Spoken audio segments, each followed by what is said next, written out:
Good afternoon, this is Chris Tarry from his office in Tunbridge Wells, and this afternoon I'm going to talk about how I see the issues around COVID-19 and in terms of what I see as trying to identify the new norm for the airline industry, first of all, and then what it means for the supply side. And within that, I would include airports, I'd include manufacturers, I'd include service companies, and also the financial sector and particularly lessors. So I've got a very short agenda today. So my talking points are to consider what the key COVID-19 issues and impacts are, look at how the industry is adjusting to the event, which is the first phase, and we're part way through the first phase. It started in China in January and it's now moved across the world. And really for the European airlines and the US airlines, the turning point when there was a recognition of a real problem was about in the third week of February. I'm looking then at how the industry may adapt, and I think we are going to see a fundamental change in the industry. I think, and I've gone on record to say, I think it is going to be a smaller industry of a different shape, and with the consequences for that across the whole series of airports, service providers, manufacturers and lessors. I think I'm also going to look quite a lot also at how I think the recovery will shape up, and against that background where the economic recovery is most important. After all, it is economic activity that drives airline travel and cargo travel as well. And we've seen in many places, and certainly in the UK and certainly in Europe, the consequences of a lockdown which have stalled the economy. There is some optimism that we will see traffic back to where it was in 2019 by the end of 2021.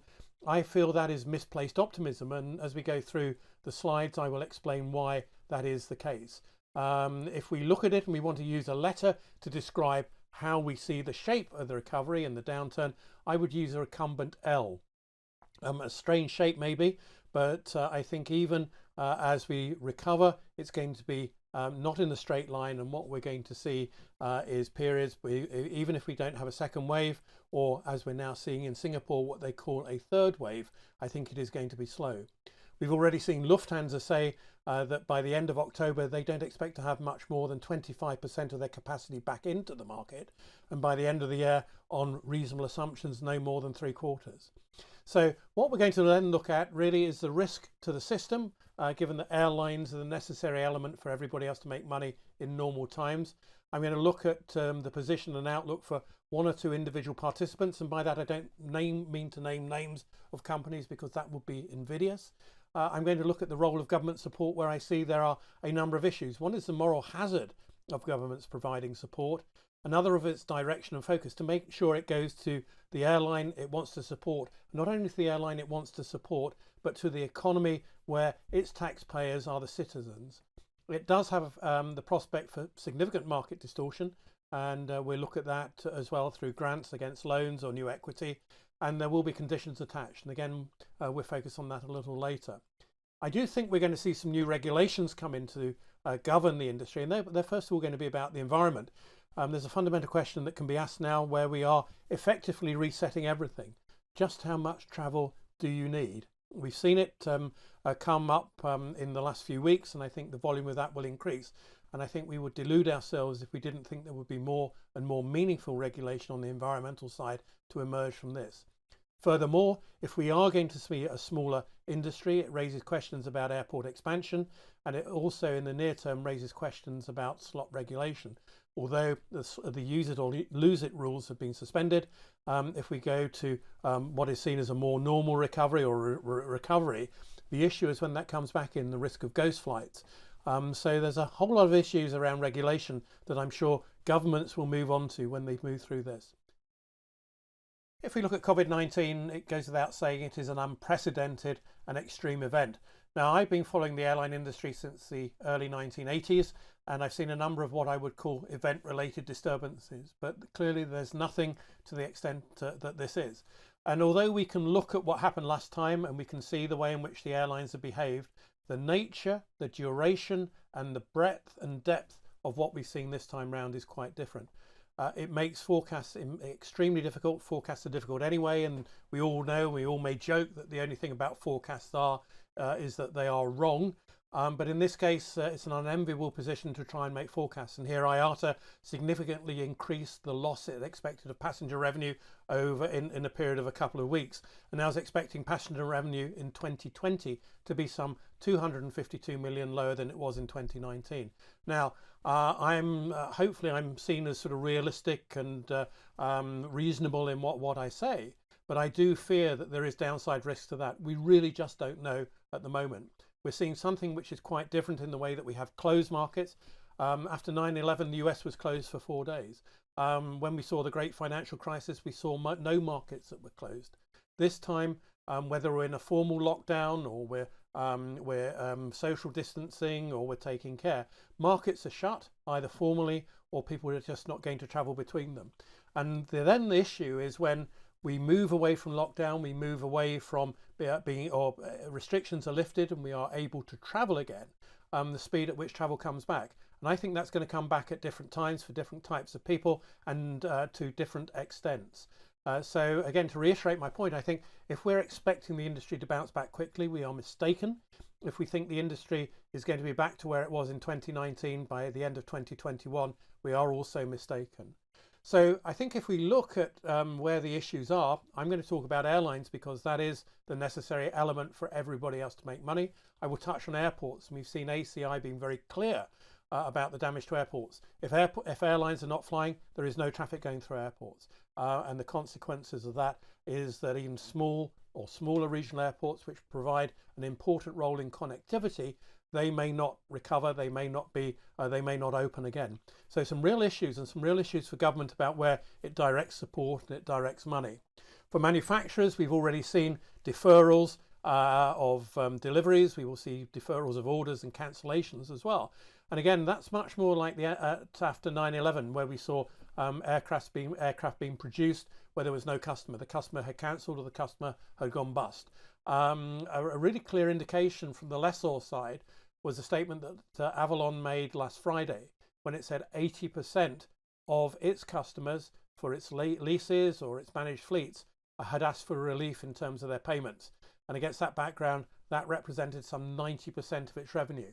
I'm sure it's the same for other lessors. What we're also going to see as well, I think, and where aircraft are returned either on an unplanned basis or even a planned basis, because I think we're going to see fleets shrink. This will cause dislocation on the supply side, where particularly for narrow-bodied aeroplanes, this will provide an alternative source of supply to new aircraft. And these aircraft will be cheap because the market clearing price to get them back into the market will be low.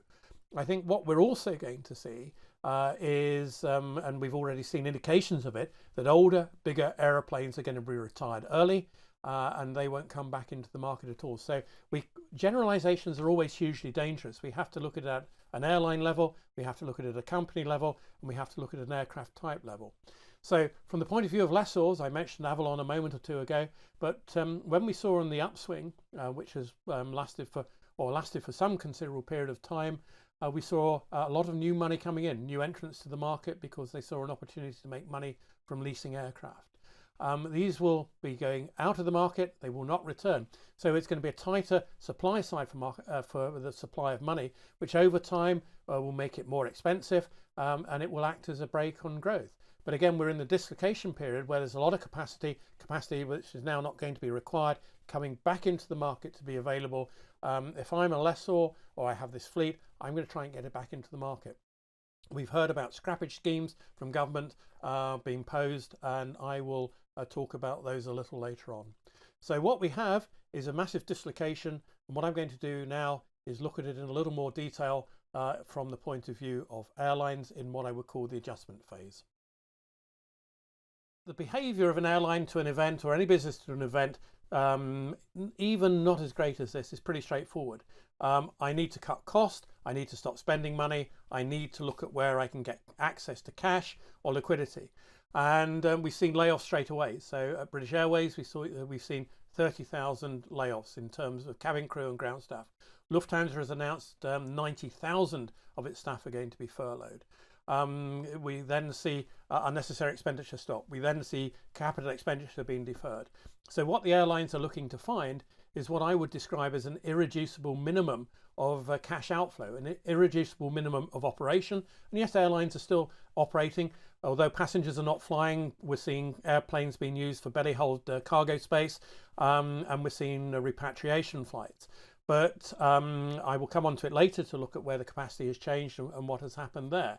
But in reality, airlines now know how much cash they need to support this level of operation. They also know how long the cash they have available either on their balance sheet or through their lines of liquidity will last them. And we have seen quite significant calls for new money. We are seeing airlines go to government to say you need to support us, and that's been in the press a lot. We're seeing airlines go to the capital markets, and government responses have been different. We've seen some governments say, yes, in the case of the US, here's the CARES Act, here is some that has been made available as grant money, here is some more that is available through loans. We're seeing in the UK, the government saying, well, you go and try your commercial sources first of all, and if you cannot raise money from that, come back to see us. What we've done is to look at airlines and other companies for that matter against the background of how much cash they have on their balance sheet, how much net debt they have, and then begin to look at the unencumbered assets. And we set it up against a spectrum where on one side, at one end of the spectrum, there's a group of companies that have a reasonable amount of cash. They're not too heavily geared, so they haven't got a lot of debt or not too much debt. They also have assets which they can use for collateral or they can sell. And where the value of those assets, even in distressed times, will provide them some additional liquidity. So we look at that at one end of the spectrum, and I'm not going to name names here, but we've done a lot of work looking at these companies, all the way to the other end of the spectrum where we have companies that have very little cash, they have significant debt, and they have no assets. And without saying too much, that's a real challenge. We then look at these in different groups. Of course, there are airlines where they provide, they may be government owned, in fact mainly government owned, where they provide the only connectivity for a nation. And they may be small airlines, but they are economically significantly important.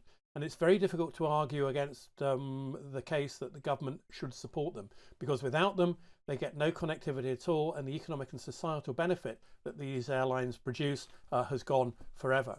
But quite likely, we're going to see money come in from governments in various ways, and I'll touch on that a little later. But what is absolutely clear to me, even if governments support airlines, manufacturers and others in this sector, there is still going to be a need to go to the private sector, to existing shareholders, or to find new shareholders from non-government sources to restore balance sheets and provide the liquidity once you get through the trough and into the recovery phase. And what that means is there needs to be a coherent and convincing investment story, which is going to be a function of the way in which the business is likely to perform in the new environment. So moving on now, if we look at capacity changes, this was the chart here was from the Economist magazine a couple of weeks ago. It's OAG data, and what we can see clearly is that in February, given that the start of this was in January, capacity in February fell away very, very sharply, and China to the rest of Asia was down in March as well as it was to the rest of the world. And certainly to the US and Canada, we've seen airlines from the US state, and they're not going to fly to China until the start of the winter IATA season in October. But there's some now, and I've seen elsewhere in some presentations of late saying, well, we are seeing a recovery, and it's true.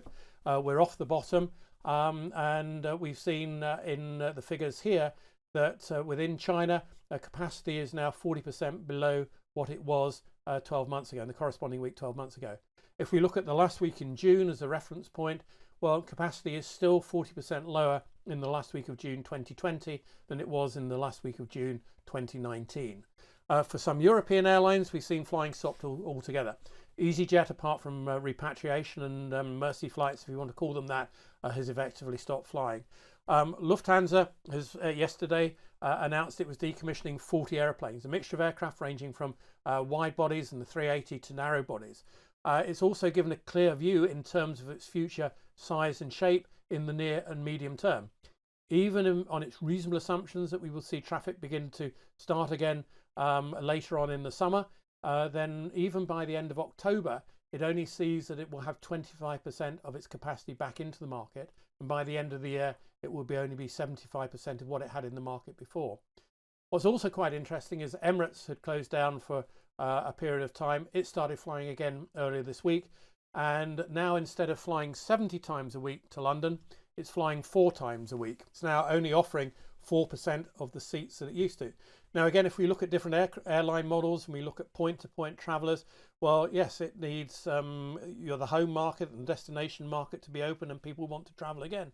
But if you're a hub and spoke carrier, it doesn't matter whether you're in Asia, the Gulf region, or in Europe, you need markets at both sides of your hub to be open and volumes of traffic coming back. So there's going to be quite a change, and I think it's going to take quite a time before the hub and spoke system really builds up again. And I think the recovery in those airlines which have a greater share of dependence upon hub and spoke traffic or aggregated traffic are going to take longer to recover, even to part way to where they were at the end of 2019. As I say, I think the recovery is going to be slow. It is going to be focused. Airlines are going to focus on those routes where they make money, rather than fly everywhere that they used to fly to before.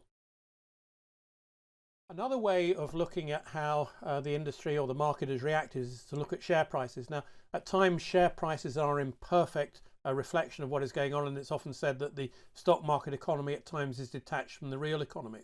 But what I've done in this slide is to take the starting point of when the coronavirus was perceived as a real issue, and that's the day when we first began to see airline prices fall sharply. And I've indexed it back to the first day, so the charts going across the horizontal axis don't stretch out to the same distance. That's because if we look at the first group of airlines towards the top of the chart, they are the ones in China and in Asia, or touching the Chinese market. As we move away from there, it's airlines in different points of the world. And what we've seen perhaps is the airline fall in the Chinese and the Asian airlines has been less dramatic than it has in Europe and in the North America, although in the case of AirAsia, it sort of moved along and then fell down sharply and then started to recover. But what we've seen is a sharp fall and really bouncing along the bottom. We've had moments where there's been excitement that the worst is over, and indeed today and yesterday the stock markets have been quite excited that the end perhaps is in sight. Doesn't mean it's immediately in sight, but it's a perception that perhaps it's becoming under control and that it's possible to perhaps model some outcomes and take a view when the turning point is going to be there. But I think what we're seeing with this is different behaviours by airlines, and it really depends, I suppose, for those airlines outside China in the first instance how exposed they were to China. But as the virus has spread, other markets come into play. So if we look in Europe and we look at it from a UK perspective, if we take the amount of travel between the UK, Spain, Portugal and Italy, taken together, they account for about 70 million passengers in and out of UK airports each year. And if we miss the peak summer season, which I fear we will, that traffic has gone forever.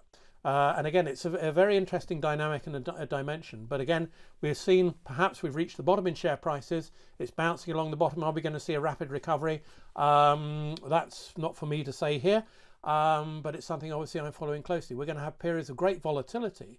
And this takes me back to when I started as an airline analyst in the 1980s. Airline shares were for trading. They didn't pay dividends, and as is the case now, most of the return, and in fact then all the return, was through the share price movement. And I'll come back to that later, because some of the restrictions that governments are thinking about and have talked about putting in before they give financial support to airlines is around share buybacks and around special dividends. So I'll move on to that later. So, moving to the role of government support itself. I've looked at a few issues here that I think are important. One is the selection criteria. Is it that the governments are seeking to select and protect survivors or pick survivors, or is it about moving beyond that and looking at sustainable businesses? And again, it comes back to the point I made a little earlier, that if you have a multi-airline industry, do you support them equally? Do you ensure that this competition continues? If your home airline, which you perhaps own, is the only way in which it provides travel, and it may be a small island nation, it may be a small nation elsewhere, do you support it? Because without it, you don't have any connectivity. And these are real issues, and they're issues that government look at anyway, certainly the one of state-owned airlines that may run into trouble. But this is very serious, and they have to determine what they are going to support. It may well mean that we move to different airline models, and certainly we've looked at virtual airline models where smaller airlines can come together and create and access economies of scale. We've looked at it where there are no competitive issues, and it may be a solution that's considered now. So again, as part of the changing structure and part of the changing size of the industry, I think new business models may emerge. I think there's a real moral hazard for governments around providing support. And that, if an airline finds it easy to go to government rather than the commercial market, is that what the government should be supporting? And here, the UK government has taken a very clear view that you go to the commercial markets first. Now, that may be counterintuitive, and if you've exhausted the commercial markets, then the government becomes the provider of capital as the lender or the provider of last resort. And intuitively, that will perceive as a higher risk to providing that money and everything else that goes with it. There's also the approach: is it going to be debt? Is it going to be, and if it's debt, well, given the cash flows of airlines at the moment, well, they can't really afford to pay interest. So do you defer interest? Do you roll it all up into something into the future? Is it something where you have a convertible? Is it straight equity, or do you provide guarantees? So there are a whole host of things that can be done. Is it a case where you get the central bank almost in quantitative easing to buy bonds that the airline would issue? So you could have a government type airline bond that the central bank would buy to get cash into the business. So there are all sorts of options that can be considered.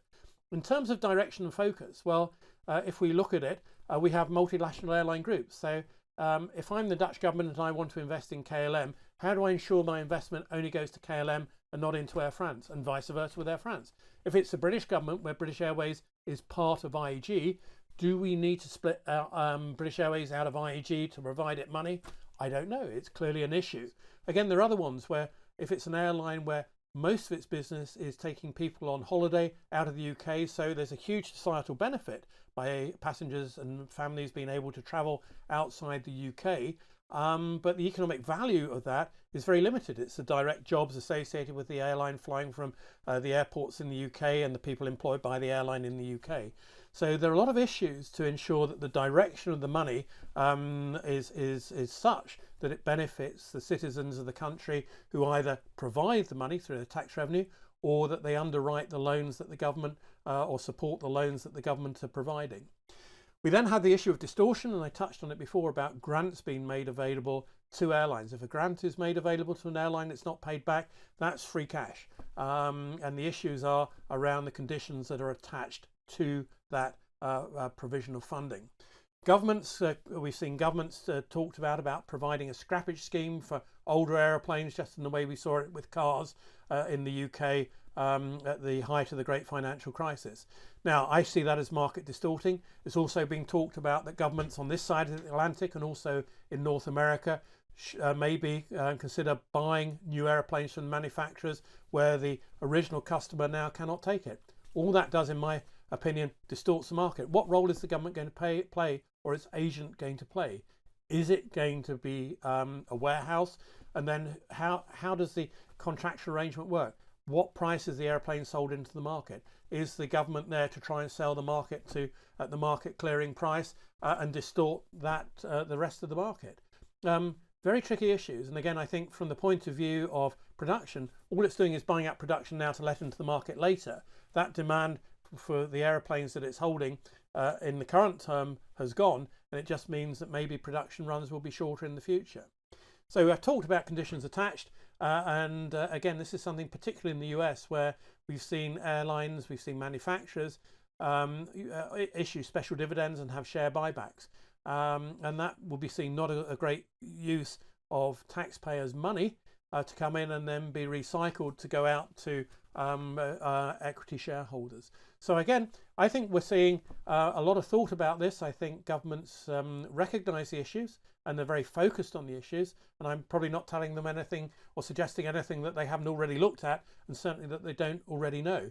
But I think even if we do see government funding coming in, what is clear to me is we are going to see a second round of financing required, and that's going to have to come from the private sector. That's going to have to come from institutional investors and others. And I think there may be a capital shortage and the failure of airlines to acquire capital at that stage may result in their failure too. This slide, which I took from the Sunday Times last weekend, was very, very useful. And it shows the number of seats flown, in this case by British Airways or IG British Airways and EasyJet. And it shows you the share buybacks and dividends. And this is an issue clearly that the government and governments, not just here, but around the world, are focused on. And as I mentioned in my introduction, when I first started as an analyst, airlines didn't pay dividends. You made your money by investing in an airline because they were volatile shares. You traded them, and the return was the increase in the share price. So it was all about timing, and there were plenty of issues and there were plenty of events that made the share prices volatile. In fact, you could tend to trade them around the traffic figures that came out each month. But what we have here is, again, just a very useful slide, I thought, and that's why I included it, to show in the case of IG, of which British Airways is a significant member of the group, and EasyJet, what had been paid out in the case of EasyJet and BA in terms of dividends, special dividends, in the case of IG share buybacks. So moving on to the next slide, what we have here is what I call the adaption phase. And my view is there's almost a time to pause and think about what shape and size the business can be in. Now, that may seem like a very academic exercise, but if we look at British Airways' future size and shape policy, that was put in place, and the program was put in place after 9/11. And that was a fundamental change to the business and future size and shape, and when they looked at all issues of the business and made fundamental change. At a very simple level, I have a view of at least some airlines where they have a strategy called have metal will fly. They have a lot of equipment and they place it in markets, and the issue is that not all these flights make profit, not all of them make an adequate contribution. So against the background of this huge dislocation that we're seeing, and it's not just a one-off, we're not seeing a V-shaped recovery. We're going to see what I think is a recumbent L with sort of a wavy line as it moves back to towards where it was before. That we will see airlines focus first of all for first principles of where in my network did I make money, where didn't I make money, and what aeroplanes do I need to fly a route network that I could make more money. So it's an opportunity to reset the economics. I think we're seeing, and as we've seen from the announcements already from British Airways or IAG and also Lufthansa and others, we're going to see fewer aircraft in the fleet. We're also going to, by definition, going to see fewer employees. And it's not just fewer employees on the coefficients we might apply to each aeroplane. It's also an opportunity to make change elsewhere in the business. And it's unfortunate but true. An event such as this enables management to push through change. But what is also clear is that management needs to be able to focus its own attention on running its business and may need dedicated teams to be able to implement that change and drive it through without compromising the performance of the business. If we look at the technology that airlines can bring to bear, there is an opportunity to increase the amount of technological substitution. Now, of course, there is a cost associated with that, and that's going to be difficult perhaps to justify at this time. But if we're looking at this as perhaps resetting the business processes, resetting the economics of the business, and cash is available through secondary funding, through going to the market, then it's something that I believe should be considered. I talked earlier about the role of new or virtual model airlines, and again, nothing should be ruled out, but what is clear is that management should focus on running their business and ensuring that cash is generated from what there is. And it may well need special teams or new capability brought in to implement change, which is often the case. I think what we've also got here, if we are, as I expect, looking at a smaller industry and where the recovery is not instant, as I say, we're not looking for a V-shaped recovery, we're not looking for a U-shaped recovery, we're looking for something like a recumbent L, where the recovery period is going to be slow once we've reached that turning point. And in this respect, I think governments and others will have to focus on, if they haven't focused on already, a whole set of regulations, not least around slots. The use it or lose it rules have been suspended for now. If we're not going to see the capacity taken up, we don't want to see ghost flights coming in to sustain the right to fly or the right to retain the right to use those slots. So there are a lot of issues that to be considered, and I think thinking is beginning to be developed, but that is one area where I expect regulatory change. I'll come to the other area where I expect regulatory change a little later on in my presentation. We then move to what I call the recovery phase, and I've just talked about it now, the shape of what I expect. And in the past, people have used letters of the alphabet to look at it. And this time around, I think it's not just a letter L, but a recumbent L. Once we've come down the downslope, because it's not a vertical drop-off, or not quite a vertical drop-off, it's a very sharp fall. We're going to move along the bottom, and then it will move up. But it will move up perhaps at an uneven pace. And as I mentioned before, I think if we lose the Northern Hemisphere summer season, which I think all the indications are that we will lose most, if not all of it, then the implications for that for cash flow for the winter are quite significant, because obviously that's where airlines make their money or make their cash and hold into that for the lean and winter period. We're also going to see a slow recovery in business traffic. And if we look at the reasons why traffic will recover, business traffic, it's not going to bounce back quickly. I've seen people say that it will. I take a different view. And the reason I take a different view is because corporate profitability has been significantly impacted by what we've seen already, let alone the continuing economic uncertainty and what some have called a depression. I perhaps more use a recession as a more accurate term. But I know from my own experience, and I'm sure you all know from your own experiences too, one of the easiest things for a company to cut back on is travel. It's a cost which they virtually have totally under their control. So cut back on that. That's not going to come back anytime soon. Although we all increasingly have used virtual conferencing, FaceTime, Zoom, Teams, whatever brand we use. I think the longer the lockdowns go on, the more this becomes the norm.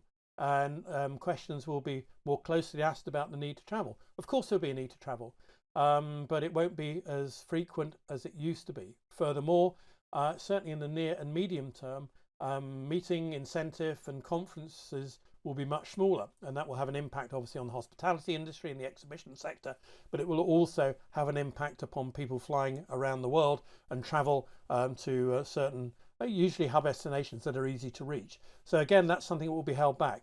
Leisure travel, I think we break it into two elements. Visiting friends and relatives, I think we will see that is a pent-up demand, and that will recover quite quickly.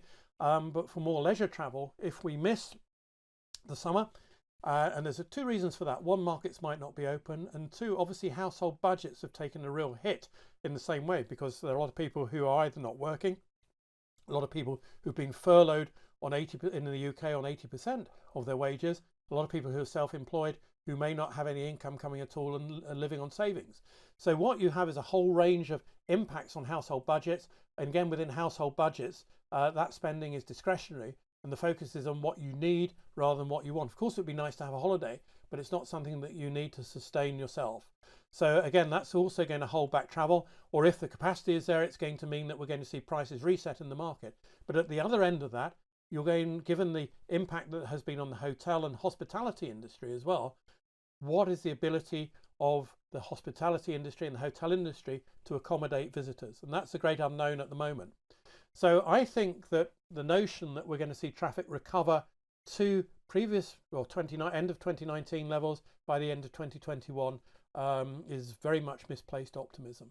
I think the recovery is going to be much slower than it was before. And again, just in a very simple way, if we look at the number of flights in Europe in 2007, it took until 2016 for the number of flights to recover to that level after the impact of the great financial recession. And this is something which is much wider. It's something where we've seen airlines taking aircraft out. And it's aircraft which are not coming out just now in the case of Lufthansa, but in British Airways, where they've said that we're going to retire them much earlier in 2021, 2022. And it's almost like slicing. Well, we'll take these out now, we'll then review our network, we may take more airplanes out. So, and airplanes, load factors at the moment are pretty high. So if you take airplanes out and load factors are high, there's not a lot of growth that you can accommodate. So that's a lot of factors pointing to why I think it's going to be a slow, patchy recovery. And again, we have to look at it by destination, and as I mentioned before about looking at hub carriers against point-to-point carriers, and also against different segments of the market. And as I mentioned before, I think when we want to go and see our friends and relatives who live in different places, we're going to do that. We can go and stay at their place. We're pleased to see them. but other which is more discretionary leisure travel depends on other factors, not least the household budget, but also the ability of the destination to have sufficient places to for you to stay, but also for there to be restaurants and other things that are open. And again, you look at the structure of the labour force in the hospitality industry, and my view is it's going to take a while for that to recover too. So just finally moving on to some concluding remarks. If you sort of hadn't picked this up already, I think we are still several months from reaching what I would define as a real turning point. Yes, we've seen it in share prices, and we've seen them move off the bottom and they're going to bounce along. What we've also seen in papers today is news from Singapore that there may be a third wave of the virus. Now, we're all worried about the second wave, so the great issue for governments and the huge debate in the UK at the moment about how we're going to be released from lockdown and how important testing for the virus is. Now, that's not my field at all, so I will stop there. But what is clear, we have to move into a different era, and we have to move in to allow people to travel again. But when people are able to travel, if there hasn't been a second wave, they might fear there's going to be a second wave. But at some point, price overcomes fear. And, you know, we get different dynamics coming into it. So behavior will change. But I think we're a little way away from that. And even before that, in the UK, the Foreign and Commonwealth Office has to effectively lift its ban on UK citizens travelling anywhere. So as I say, following from that, the shape and size of the industry will be different. And again, even when more normal times return, future growth, other than what I would call a bit of recovery growth, if we look at long-term underlying growth, it is going to be lower than we anticipated before. And again, we can plot the curves, we can overlay curves from here or there to see when it moves towards the previous trend. I think the convergence with the previous trend is a very long way into the future. I think we're going to see a different range of behavioural and economic and policy factors, which I think I've touched on as we've gone through. And it's not just in the restart phase now. Those behavioural changes are going to persist for a period of time. And I think we're also going to see new environmental regulation, and that's around emissions, and it's around the production of carbon and CO2. And again, it was something which was beginning to rise up, and certainly the A4E meeting in March, it was a big issue there. And I've written about it elsewhere, and I've said, look, you know, we've got to be realistic about it. Even before COVID-19, my view was that we wouldn't, you know, despite airlines saying we're going to be net zero by 2050, that target was going to come forward a long way.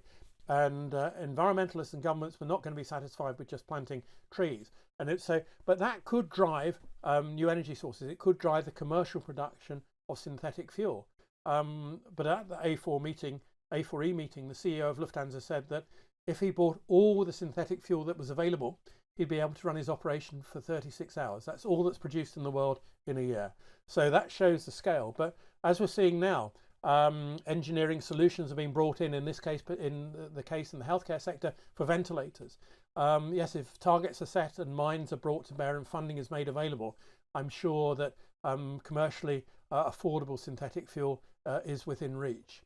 But what I would say beyond that, we shouldn't underestimate the impact of the environment on the rate of future growth.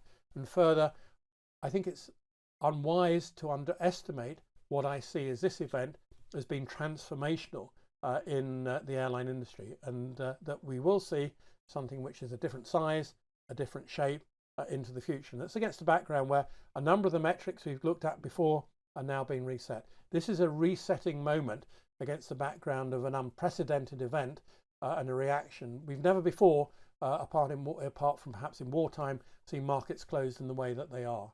It's not just how we recover from this and looking at it from the point of view of the way in which the economies recover, but it's going to be the speed at which the airline industry can recover, and with that, those who support or supply the industry. To my mind, this is unprecedented. The industry will recover, but I think we've got to wait a few months before we see the first real tangible signs of that.